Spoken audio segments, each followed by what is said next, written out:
Another malakan yam ka nas dial kontin barwani lingwa seme kan war online TV channel. En wale chanka wara ka pay badak runkin dangro jan dangro bakal bana lera danan be gwalo kala lukan kor wida baraw dien ban jeling. Gwazen she ne dakrin machala different lawyer ne tin chunkel ka dagma cha gwam mi chiga writing kate mu gor kana medelet kaka ka kuika me cham la no ne Dr. Machar Chelaro a jeni lugde deje record ke video kane audio. Awala che jo jagwan o te ka rede dien mi cha nyok mi lapke request mo jen bana lingone men chore lat gwalok an lugo kol de baro dien bana jeling an lugo mo a jen lugan lokan walle ke shanga waro ka pay badak ron kina dangara wu jen dangara bakal bane abden mo gwana jen bana jeling ka jari poda mene mi jin don jan channel yam ka ji ko bi ben ka no online TV channel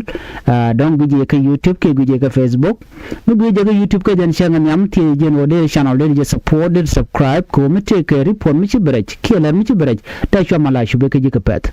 kam mu guje ka Facebook da ka no online TV page gor jen wode channel de je follow ko bilal de ala konen be bi kan cho mala shu be ji ka pet gol jan pay ka la rech ban man dan le rode ki mun cho la re lok ban ji chuling Tega jo machalat gwaseme a lawyer tin kon chun kelke Dr. Machar. La first South Sudanese first by President Dr. Machar tin take machalat ke kwide kana ne ka dang barotin kon cha yen reiti jen. Shit ka jo dana shalime ke nyam ti Dr. Machar chela do ne a jene de lugde de je record ke video kana audio. Shenge dan chukon yala ngaje no shuka warga chukana gor chukana community kontila persecution nedin kon tinter ka ke tilado de dakhma cha de ka yen kana ji kware me chikan warga mo chikana top chaka nyoko mo ka ke warga da dien warga mo kwa kujino jen me warga mo kware jak ne request dan chikan lat ka je ki chejen me chikana ustade mo chika request ni kan nyoko mo let kana ejen bana kullinga tamma ka je report mene kajen shanga joka jok mimo lukan koru de barawdien shanka wara ka pay wada gron ken dangro jen dangro bakel chinaro ay gwasme ka ta dan en chiluk chewe kaje nedin kontin chunkel ke dagma cha la lead defense lawyer Dr. Gary Raimondo Ramadan chunkel ke dagma cha tege jom chalat gwasme ni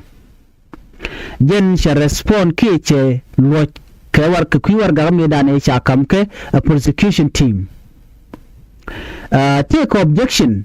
micha kamke ne ka taye dan e de recording de jelat keje ka kwiko dagma chara jeni eni mubalat ke do dan bro ke je gwalok ke tini man bati ni je ke man lara ke testimony de ka do be dan yan ke ni je kana ta dan wulugu ke je chela do ne me mu gore je no de je di record ko gorgo je no de ne tin kon tin mon yam de kana ngaje no o mu shoda lat ka shenge dan e lokane je kam de use bone ne tin kon la gadul gorka amane researcher ne kon la rwai kan ka gor ko de kan ngach ka kwi loga me ko na me jen luga nyam rawi ka South Sudan eno ba kwer midit ba je luk ka loga je ka do mi shajen jen gor je mono ba je record ke audio kene video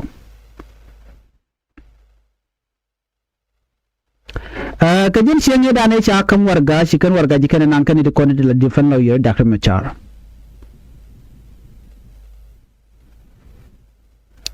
gwasame chinedin content tinde kelga dagma cha chika rwach kone chenye chalat chinedi kola defenlo yerchi urajino ne la defenlo yer dagma cha kala do ne keniken gur kenone they can video can audio they can record dundo an camera dan de can record ke je de la camera dien ala camera defenlo yer chika camera tin content chalat tenewen tetente gwaldan lok lukten tila kamrani ne self kem yadit ki prosecution team kana gune kamera da kana audio da and obne record ene nyododi ko kamran kon de tenewen tin kwa record ni luko mo ka kamran tin kon tila nying South Sudan Broadcasting Corporation ala SSBC gwada me chi defend lo yekala do nena chicken South Sudan Broadcasting Corporation KSSBC camera ni kono kwa darum cha kwa record keke chicken kangat kan buga tika camera dien mi biken lugo mo biken yoy keje ajen nan tuwogan teme keje ndana shalat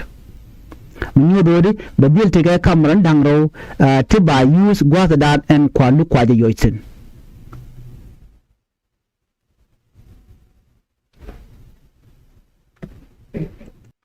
keri pomi jikalat gwasa me jikala do nena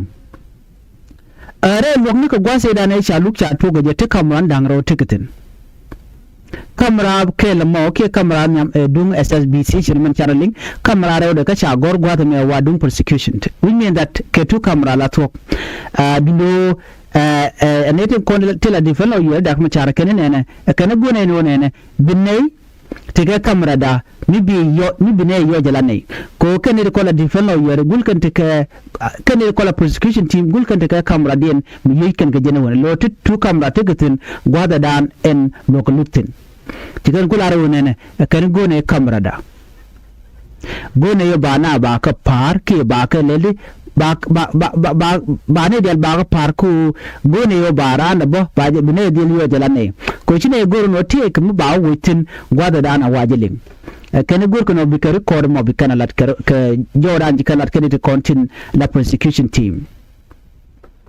sorry joran chala da defense lawyer kala do bigate ga kamra dien non ko ne ko la prosecution team gwasme tiken ke kamra dien milano won kan SSBC ala South Sudan Broadcasting Corporation kamra mo lerne won en kamra do dien me mende ko binde la dung da kam chala dung defense lawyer kaninya ne no ne tu kamra to kenyin SSBC kala dung SSBC ka kala dung prosecution team so kuja mo tine ne rekonti la judge kene rekonti la jil wogono de ne del tega kamera da so raina amrai kone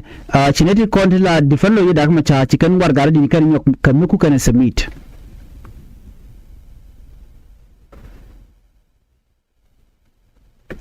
chicken kula do ne kan mat kamandan le rode Gwaza me ke report ana shalat anything konti la prosecution team take a response mi chikan lat ko kan chaga jono kan tikan ka camera millet gwada dan to courtetin la camera SSBC kana camera dien mi shala da wona ne a defend lawyer no ken duno chinetin kon to la prosecution team chikana la da wona ne chikana denied a kanete la camera mitere lokon gwada dan lokuluktin kare camera dangarotin shikara da wone ne tilne kamera mitere lok gwada dan lok luktin ka wata kamera dangaro tikare lok gwada dan lok luktin akene man chalat defend lawyer itine ga kamera akene tene kamera akene we don't have camera in the courtroom so right now chikala do ne de kona bi decide bela ne de kona lok luk no mika yene to bitiga camera maybe yoj and look down look ke chi abitiga camera bela ne de kona judge mi chinara ga kwimi chik na mo chinetin kontin la lok chicken la no ne ba lugo me ba nya waje lat ka chang ka wal baro ka pai badak won kina dangra wiri jandangre de bakel tel ma chalotin eno ne ko la prosecution team ku kan kai ni ja ke chi to ko man ji kana lat kana ngach ko kan chaga ju no gul yente ka kamra no won bana mo se da muto che jeno gwada da na baiketin an gwada mo sha luk cha kap jok ala luk mo ba jeno waji luk ka shan wal baro ka pai badak won kin dangro jen dangro bakel le ngaje tel mi mi sha ala da gwasa mo kan da mo char kan le roch da mo char jiram di dien di nanden kontin de look keri ko zena me chala da kan chala da wodi de fellow yeri de kan da ma cha de kan ta da na bawra ke de kan record ala gor kan audio kan video wena ma jikala ro de ka te camera den me de kan la record ka anyok chi ben ka right de den wodi ne record la ne da ma cha no ne record la ne self kim ya dita la prosecution team kan panken gulga te ka camera den won mitire jamo ante right now cha deny anything kontila to la prosecution akan te ka camera record ke cha okay kami che camera dun amu mude kam nan dang rote re gejemo kele dunga SSBC ka kel do dina mo e dundun e kan no mo shi dunda ne de konti la jillo kan lat tel mi ci kana lar ci kala ni jemo bana nyu go je wal baraw ka pay bada ko kin dawo je ndang bakkel mute gum kan bular tan ben kan bular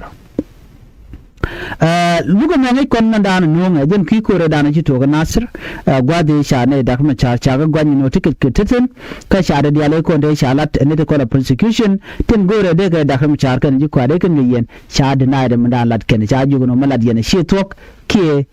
men sha lat chicken chat ka me dana chora lat so ne me je na gode nyo kon kel en ban nyo je ka another report